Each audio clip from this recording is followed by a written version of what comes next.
โดยอุ๊บโอ้อันนี้เด้อใส่หมวกของไผแล้วนี่เนาะปุ๊บบุญครับผู้ค่อยโอ้พี่น้องคักแล้วนี่เนาะปุ๊บโอ้อันใหญ่ๆงามๆเลยได้พี่น้องเลยเนาะอันหนึ่ง350,000ประมาณ600 บาทอันหนึ่งเด้อ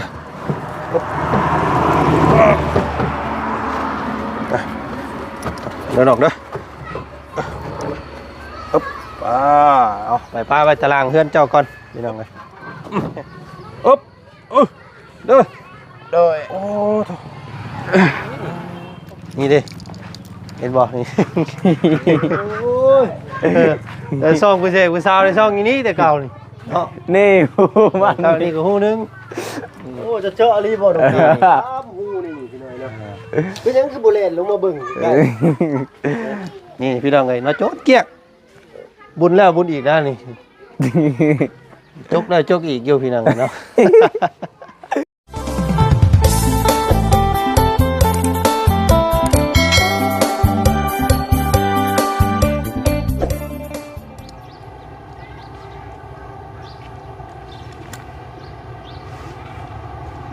พี่น้องเนาะบรรยากาศคึมคนกะสลืมสลือในน้อยนึงพี่น้องอากาศดี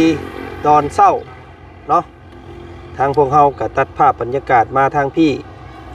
บ้านสะแลวเมืองเซโปนเด้อพี่น้องอากาศผลย่อยเบิดคืนเมื่อคืนนี่พี่น้องเลยเนาะผลดีผลม่วนขนาดป้าโตรับสลิปปิ้งเลยเมื่อคืนก็ได้พี่น้องเลยเนาะ เอาพี่น้องไงก่อนอื่นเด้อเนาะกับทักทายสบายดีเนาะสบายดีพ่อพี่น้องกันเบอร์สู่ผู้สู่คนทักทายสบายดีพ่อพี่น้องกับบรรยากาศตอนเช้าๆพี่น้องไงเมื่อนี้ก็ได้เนาะกับเฮามาฮอดค่ำเมื่อคืนนี่พี่น้องไงเนาะไปหาน้องทายน้องไม้มอบต้นไม้ให้เพิ่นแล้วก็มืดฟ้ามืดฝนมากินข้าวน้ำกับผู้ท่านบาดที่นี่พี่น้องเลยเนาะก็เลยบ่ได้เข้ามาหาน้องสอนเมื่อวานนี้ก็มื้อนี้พี่น้องเนาะทางบ่อจันนี่แหละเนาะแกวงกบพี่น้องเลยเนาะวงกบปองเยี่ยมงบน้ำบ่อจันพอดีพอแต่3 อันพี่น้องเลยเนาะบ่พอซ้ำอันว่าบงยืนให้น้องเพิ่นตัวประตูใหญ่ทางเข้าเนี่ยบ่ได้พี่น้องเบิดเงินก่อนแล้วก็ไว้ใบประตูก็สิบ่มีบาทนี่ก็สิได้ให้เพิ่นหาใบตองกุ้งใบตองกล้วยปกเอา เบิดจ้ะพี่น้องเอ้ยเนาะแล้วก็มื้อนี้ทางพวกเฮาได้นัดหมายกับสร้างพร้อมมาประเมินเรื่องเปลี่ยนผาเฮือนให้เราเพราะว่างบในการเปลี่ยนแล้วก็ค่าสร้างค่าอย่างนี้ครบหมดแล้วถามทางบ่าวบุญเพิ่นเนาะเพิ่นว่าเงินจากที่เหลือรอบก่อนเนาะพอดีว่าสันพี่น้องเลยพอกับอันสร้างคำว่าเพิ่นสิเอา 10,000 บาทนี่พอดีเนาะถ้าอันนี้ก็ไม่ต่อหอกตามมันนี่ก็บ่จันสิเอามาใส่พวงเยี่ยมนี่ในความหมายของบ่จันนี่ใส่ให้น้องเพิ่นนั่นนี้พี่น้องเนาะพวงเยี่ยมมงนี้มงนึงแล้วก็มงนี้มงนึงเนาะให้น้องเพิ่นเปิดคอยทางให้นะพี่น้องเนาะแล้วก็ทางหลังบ้านพุ่นอันนึงพวงเยี่ยมแล้วก็มันก็สิลดไม่สลาลงอีกนะพี่น้องเนาะแล้วก็มันก็มีหน้าต่างมันเฮือนมีหน้าต่างมันก็งามเด้พี่น้องเนาะถ้าเฮือนบ่มีหน้าต่างมันก็มืดเนาะบ่มีหูบ่มีตาคือเพิ่นว่าแหละพี่น้องก็เลยจัดสรร 2,000 บาทได้พี่น้องเนาะเงินเหลือจากเฮ็ดเฮือนครัวน้องเพิ่นมื้อก่อน 1,000 บาทแล้วก็เงินเหลือจากซื้อไม้ผาสลามื้อนั้น 1,000 บาทเนาะก็พอดีเบิดพี่น้องเนาะก็เบิดพอดีผมน้ำเบาจันทร์ไป เนาะยังเหลือแต่น้ำเบาบุญสารวัตรเพิ่นยังเท่าใดแน่ก็จังเบิ่งน้ำซ่องเพิ่นอีกเนาะว่าสิพอบ่เพิ่นสร้างมาแล้วพี่น้องเอ้ยเนาะ20แผ่นพอดีเป็น70บาททีนี้คือสิพออยู่อันว่าไม่ผาเสื้อล่าเนาะก็สิบ่พอนี่ก็คือเป็นพวกไม้และพี่น้องเอ้ยไม้เส้นเนาะไม้ตัวที่เฮาจะมาเฮ็ดอันนี้เฮือนงามมองตองแบบบันไดบ่งามมันก็คือเก่าได้เนาะพี่น้องเนาะสิเฮ็ดไม้ลูกติงอหยังลงมาให้น้องเพิ่นนี่เนาะก็ซ่อมแซมหน่อยนึงแล้วก็มี FC หลายคู่หลายคนพี่น้องเอ้ยนี่บ่เคยล่ะถอกที่ดินใช้แต่มื้อนั้นผู้พี่น้องเอ้ยเนาะยังบ่ทันได้รัดได้แปลงอยู่สร้างเพิ่นมารอบนี้ก่อนสิให้สร้างเพิ่นดันลงให้เนาะให้สุกให้น้องเพิ่นให้มัน ย่านเฮือนน้องเพิ่นเซว่าซั่นซะเนาะเอ้าบัดทีนี้คือมีที่ดีอยู่แท้บาทนี้เบาหำเหล่เฮาไปทางใดล่ะพี่น้องเอ้ยเนาะสอนเอ้ยสอน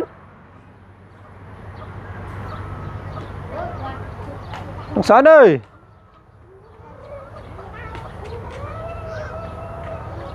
เกือเบิ้นไหมอ้าวแล้วสาดบาทนี่พี่น้องเอ้ยสมอยบ่มีการตอบรับแม่โทรแม่บอกเคยล่ะเคยบอกอยู่ให้นัดเราอยู่เฮือนบ่ได้บอกแล้วว่าวานนี่วานบอกอยู่สบายดีจ้ะ บอกอยู่แต่ว่า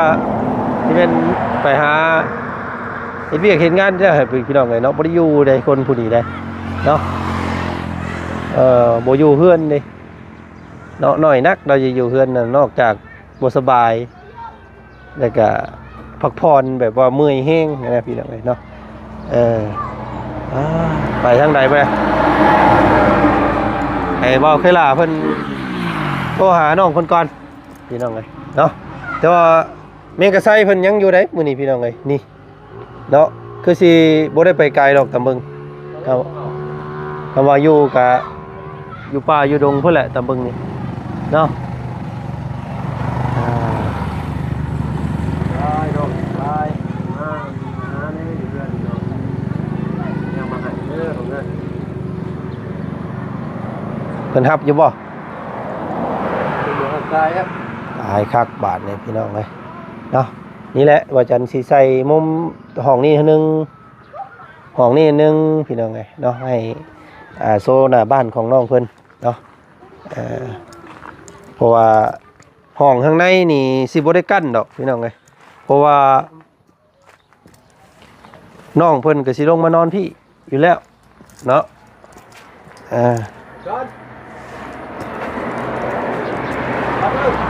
พอเพิ่นอยู่จัก ดูสบายดีอยู่ใช่น้องชายอยู่ใช่ดิ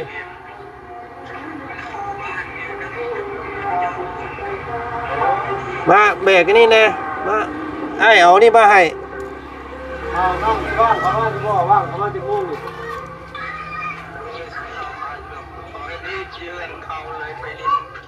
โอเคมาเฮือนเด้อมีแนวมาให้มื้อนี้มีตาทิพย์มาให้เด้อน้องเด้อโดยเอา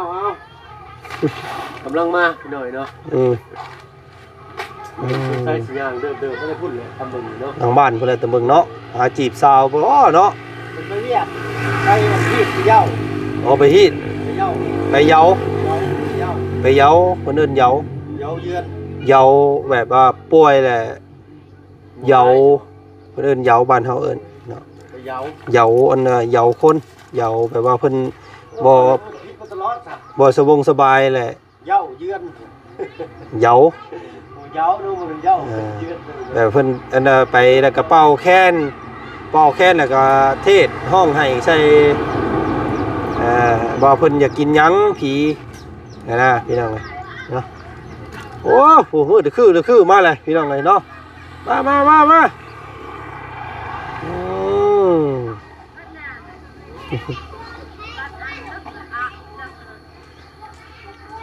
วเอาตาทิพย์มาให้นี่เนาะเอิ้น ท่าไรรอบบ่เห็นพี่น้องเอ้ยโอ้ ไปเล่นเพิ่นเขา สบายดีอันปลาลุงแน่ ดีบาลุง เนาะนึกว่าไปหาดินซาวเด้อบ่ว่าซั่นพี่น้องเอ้ยเนาะเบิ่งฟังเสียงน้องเพิ่นก่อนบ่ได้ยินแต่เฮิงได้นี่พี่น้องเอ้ยเนาะ เด้อ กินข้าวแล้วบ่ กินแล้ว นี่ยังกินมื้อนี่ กินข้าวกับหน่อไม้ หน่อไม้เห็นยังมากับผู้สาวเด้อคิดว่าผู้สาวเจ้าได้อันนั้นโอ้ย แม่ พี่น้องเอ้ยเนาะตกใจเบิดกินนี่สิได้เห็นเมียเด้อบ่ว่าซั่นเนาะ บ่ได้ไปเฮ็ดเวียกมื้อนี้เนาะ โดยเขายาวยาอยู่เพิ่นมือ โอ้เหยาเพิ่นเหยา โดย อันนี้ได้ดอกกันของไผนี่เพิ่น ของเขา เพิ่นเอาไว้นี่อันนี้เพื่อนเจ้านี่เด้ของเพิ่นคืออันบ่ เขามีอันอยู่นี่ของเขามา เอาสาพี่น้องไงเนาะมื้อนี้ทางบ่าวจันทร์เนาะเอางบที่เดือจากเฮ็ดเฮือนครัวแล้วก็เดือจากซื้อไม้สลามื้อนั้นพี่น้องไงเนาะจากแม่ใจดีจาก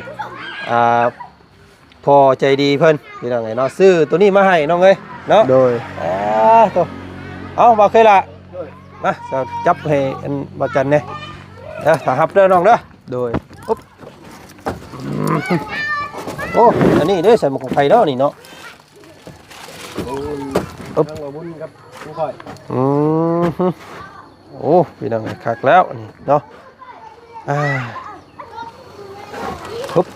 โอ้อันนี้ใหญ่งามเลยได้พี่น้องเลยเนาะอันหนึ่ง350,000ประมาณ600 บาทอันหนึ่งเด้อ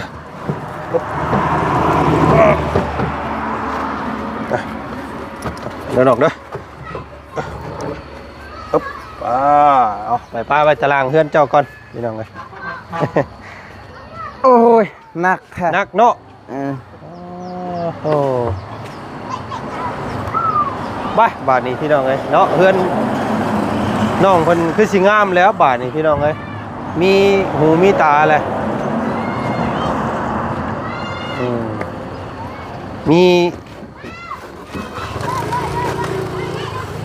โอ้ตัวนี้เฮงงามอ๊บดูอ๊บไม่หนีมือได้เลยโอ้หนักเนาะโอ้แต่ว่างามได้เพิ่นเห็ดวงกบเนาะไม่อย่างดีเลยพี่น้องเลยสิใส่มงนี้แล้วก็สิใส่ทั้งอันว่าหลังเนาะให้น้องเพิ่น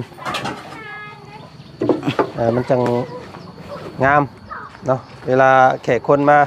เปิดต้อนรับคนเนาะบัดนี้แหละเนาะน้องเนาะน้องหลาน้อยสิแนมทางบาดนี้พี่น้องเอ้ย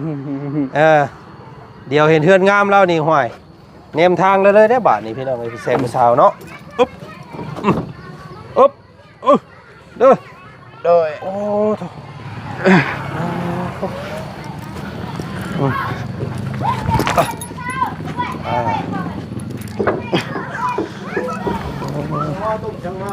เฮ้ยกล้วย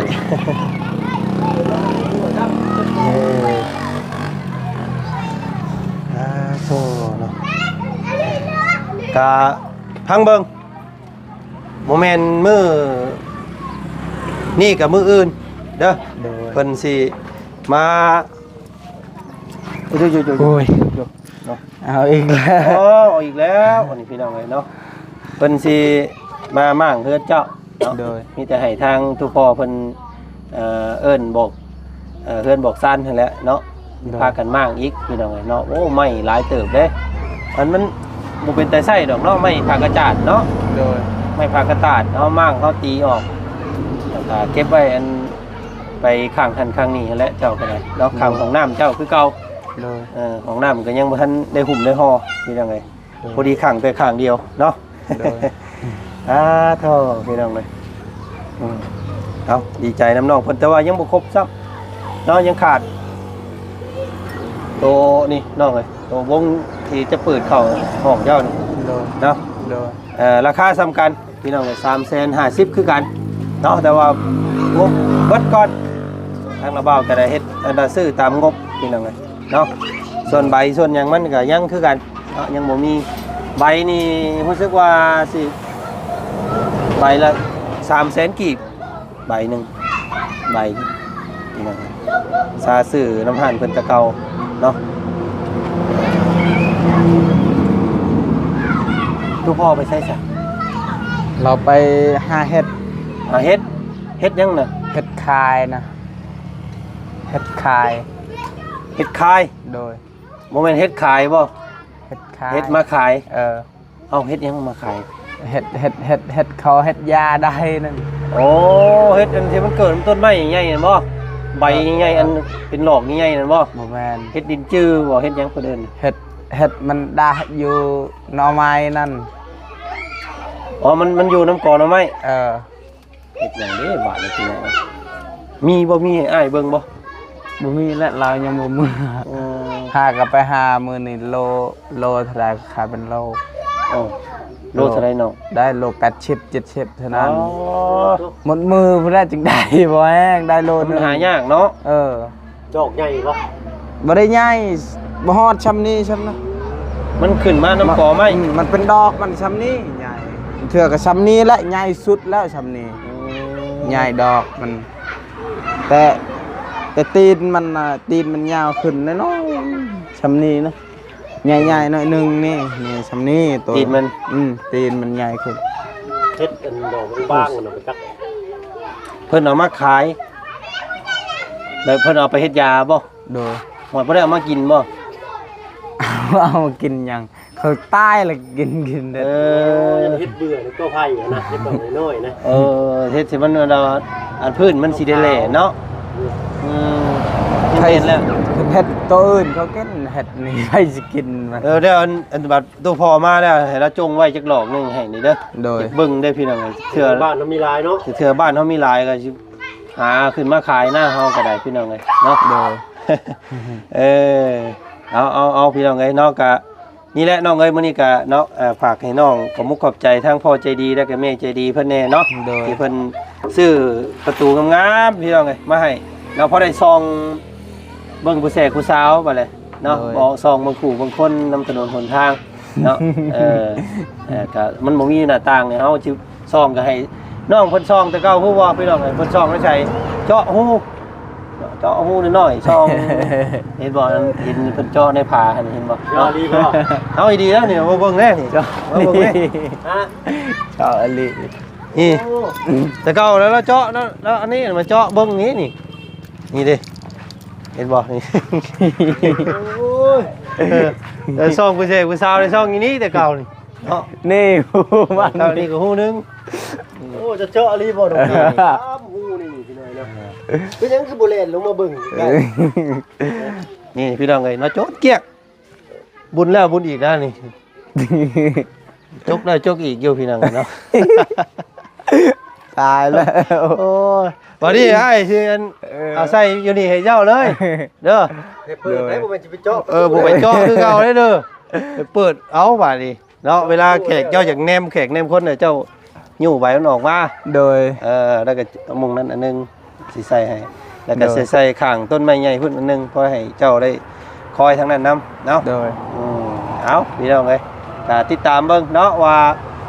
เมื่อใส่แล้วมันสิงดสิงามส่ำใดถ้าสีไหม้ก็สิเอาสีอันเก่าของน้องเพิ่นนั่นแหละนี่เด้อเนาะ โดย แต่จักสิพอบ่พอ70แผ่นเนาะตามสร้างเพิ่นคิดไล่ก็ประมาณ70มันจะตัดออกตัวประตูประต่างนำนี่เนาะก็คือสิพวงสิพออยู่กับบ่พอก็บ่พอแล้วน้องเนาะเอ้าจังไดก็ฝากขอมุกขอบใจทั้งพ่อลุงกับอันเมป้าเพิ่นใจดีเพิ่นอยู่ฝั่งต่างประเทศเพิ่นแหละพี่น้องเอ้ยเนาะ โดยขอบใจละลายเด้อแม่ใจดีกับพอลุงใจดี พอลุงใจดีขอให้อยู่ดีมีแห้งเด้อความเจ็บอย่าเคยได้ความใครอย่าเคยมีขอให้มีสุขภาพแข็งแรงตลอดไป ไปใส่มาใส่ก็มีคนเบิ่งแย่งขอบใจละลายเด้อปลาลุง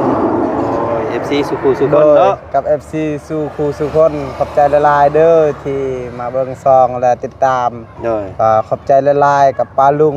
กับ ก็ได้ เนาะเอาได้แล้วพี่น้อง สาธุ สาธุเนาะกดไลค์กดแชร์ให้เด้อ โด เนาะ ยกับไลน์ก็แซนเด้อ พูดแล้วพี่น้องไงเนาะความลับของน้องสอนเพิ่นเนาะซอง เป็นโจทย์เป็นป้องพี่น้องไงมาที่อันเบิ่งก่อนว่านี่โอ้เวลาช่องแขกช่องคนช่องผู้เสกผู้สาวเนาะพี่น้องเนาะน้องเพิ่นใส่หูพิฆาตนี่หูปองตัวนี้พี่น้องไงเนาะ เดี๋ยวอยู่ไอ้นี่เด้อ โอ้บ่ได้ยอกได้ข่อยเห็นเนาะแม่นเนาะน้องเนาะเวลานอนก็ พอได้ซองอย่างนี้เนาะ พี่น้อง บ่ไปเบิ่งอยู่นี่แจ้งได้อยู่นี่ เนาะเอาซองเขามาข้างในเนี่ยเนาะ แจ้งได้อยู่เบิ่งข่าวนี่บ่ได้แจ้งเขาบ่เห็นซ้ำเหมือนมือเด้อ เอาพี่น้องไงกะด้วยความบ่มีประตูประต่างน้องเพิ่นก็ใส่หูบุญเนาะกะสิพากันมั่งพังเบิ่งมื้ออื่นเนาะมื้อนี้สิให้สร้างเพิ่นมาเบิ่งก่อนว่าสิลงมือมื้อใดเนาะกะสะดวกสบายอยู่ดอกเพราะว่าหลังคามันสำเร็จแล้วหลังคาเป็นนี่ได้นอกหลังคา ครับ หัวอยู่บ่ บ่ได้หัวบ่ บ่ได้หัวมีแต่มันสะแต่บอลนี้ สาดเข้ามุงกันทางขึ้นนี้ เด้อ เนาะเพราะว่ามันสั่นพี่น้องไงเนาะ โดย ก็พอดีแล้วเลินแล้วมันเบิดซำนี้พี่น้องสิเกาะออกมาอีกก็พอดีตามทางขึ้นเนาะ โดย เฮือนเรามันสุดเท่านี้แล้วก็สิให้สร้างเพิ่นดันทรงดันเสานี่ให้เจ้านํเนาะ โดย ว่าเคยล่าทอกขี้ดินใส่มื้อนั้นพี่น้องเอ้ย โดย สิให้สร้างเพิ่นเตะตัวนี้ให้อีกเนาะมันจังเข้าที่เข้าทางกันน้องเด้อ โดย เอ้ามื้อนี้ไปก่อนซั่นอ้าย โดย หากินข้าวกินน้ำก่อน โดยสบาย สบายดีเนาะต้อนรับทางเบาเคยล่าครับเบาบุญเพิ่นเด้อเพิ่นสิมีหยังมาให้แน่หั่นพี่น้องเอ้ยเนาะไปสำหรับทางวาจันทร์ก็ขอบมุกขอบใจขอบพระคุณทางเมใจดีเนาะแล้วก็ทางเมแอนนาพี่น้องเอ้ยจากประเทศอังกฤษนํเนาะแล้วก็พอใจดีเนาะเพิ่นว่าบ่ออกน้ำพี่น้องเอ้ยเนาะเพิ่นซอยไม่เสละกับใบประตูนี่แหละพี่น้องเอ้ยมันเดือ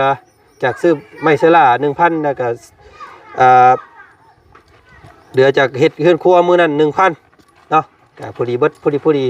ก็เอาดีอกดีใจนำครอบครัวของน้องสอนพี่น้องเอ้ยเนาะคนขยันคนรู้มันเนาะก็หลายคู่หลายคนก็ว่าโอ้ยน้องเพิ่นนี่ได้แบบใดเด้ว่าซั่นเนาะก็ด้วยความน้องเพิ่นรู้เฮ็ดเวียกอดทนแล้วก็สู้พี่น้องเอ้ยเนาะแล้วก็เฮ็ดให้ผู้ใหญ่เพิ่นมองเห็นเฮือนซ่านของน้องเพิ่นก็บ่มีความเน้นหนาเนาะแบบว่ายังบ่มั่นคงแม่เพิ่นก็เลยอยากช่วยเนาะให้น้องเพิ่นมีเฮือนที่เน้นหนาว่าซั่นซะเนาะก็มีลูกมีเมียในภายภาคหน้าก็สามารถเอาลูกกับเมียมาอยู่นํได้เนาะสิ่งที่ผู้ใหญ่เพิ่นมองเห็นนี่ก็คือน้องเพิ่นนี่รู้มันนั่นแหละพี่น้องเอ้ยเนาะเอาก็ถ่ายทำให้พี่น้องเบิ่งส้มซ้ำนี้ก่อนคลิปนี้พี่น้องเอ้ยเนาะเจอกันใหม่อีกคลิปหน้าคลิปนี้ขอบพระคุณหลายๆเบิดสุขุสุขคนที่เข้ามาทักมาทายเนาะคอมเมนต์เข้ามาให้กำลังใจเนาะอาจจะอ่านบ่พออาจจะอ่านบ่บุงบ่เบิดก็กราบขอโทษขออภัยเนาะพี่น้องเนาะสำหรับคลิปนี้บ่าวจันไปก่อนสบายดีสวัสดีพี่น้องเอ้ยเนาะเอามาลุ้นน้ำกันพี่น้องใส่ตรงหน้าต่างเข้าไปแล้วสิงดสิงามสำใดเฮือนดังนี้เนาะปะพี่น้องเอ้ยถือว่างามแหละเนาะถ้าใส่เสื้อใส่ส่งให้เพิ่นนี่พี่น้องเอ้ยเนาะ